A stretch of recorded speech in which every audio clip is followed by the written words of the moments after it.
qabya qoraalkii dastuurka Jubbaland oo aan dhamaystirnayn way fekerka idinka soo baxa tiimka waxa jira group la yiraahdo secretary oo wax qoraya waxay qorayaan in qof walba wixii uu fekerkiisa soo jeediyo waxa way waa laga qorayaa waxa la geyn doonaa meeshii wax lagu qorayaa la geyn doonaa fekerkiinu waa muhiim fekerkiinu aad buu muhiim u yahay qof walba waxaan rabnaa qofkii feker ka qaba waa la idin faahfaahin doonaa qoraalku ku qoran yahay cid akhrisatana wayba akhrisatay haddii kalena waxa jira qodobo la idin akhrin doono qodobadaas markii la idin akhriyo wixii aad feker ka qabtaan iyo wixii aad feker ku dareysaan oo aan meesha ku jirin xor baad u tihiin qofna ra'yigiisa lama ceebsanayo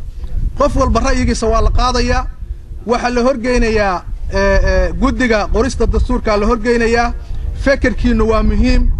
wuxuu wax tari doonaa Jubbaland buu wax tari doonaa waxaan rabaa inaad marka aad fekerkiina aad si dhaba u dhiibataan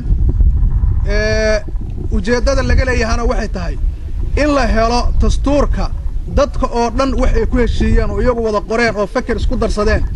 oo Jubbaland oo dhan ay wada leedahay ee aan koox gaari qorin inuu noqdo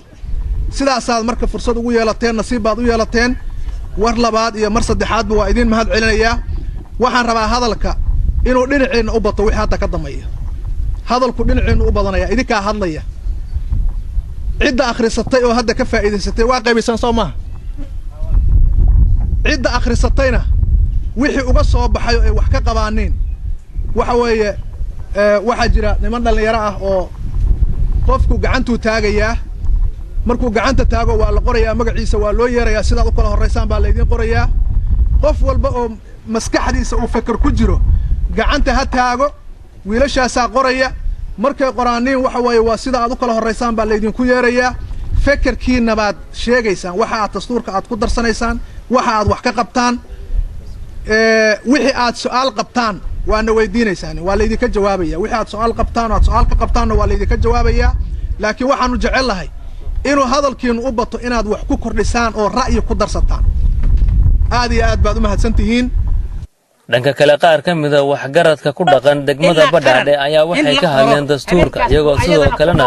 soo dhaweeyay in xilligan la sameeyo dastuur midaysan oo ay leedahay Jubbaland degmada Badhaadhe waxay qayb ka noqonaysaa degmooyin dhowr ah oo ay guddigu ka sameeyeen dib u habeynta dastuurka iyagoo degmooyinkaasi gaarsiiyay qabyo qoraalka dastuurka Jubbaland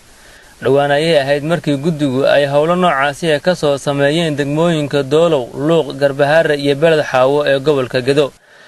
degmooyinka kale ee harsan ee gobolada Jubbaland ayaa sidoo kale guddiga u qorsheysan inay ka sameeyeen howlo caynkaasi ah